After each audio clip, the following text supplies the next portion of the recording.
بسم اللہ الرحمن الرحیم۔ پیارے دوستوں، اسلام میں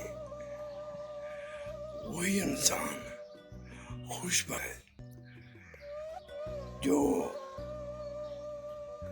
اللہ تعالیٰ کے احکام کے مطابق زندگی بسر کرے گا،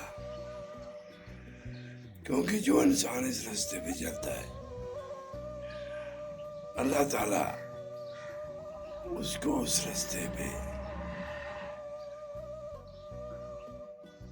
اپنے بندے کو تمام راستہ جو اس کا آسان کر دیتا ہے، جو کہ دین کا راستہ ہے، کیونکہ اس میں خلوص ضروری ہے۔ اللہ تعالیٰ ہم سب کو اس پہ چلنے کی توفیق دے۔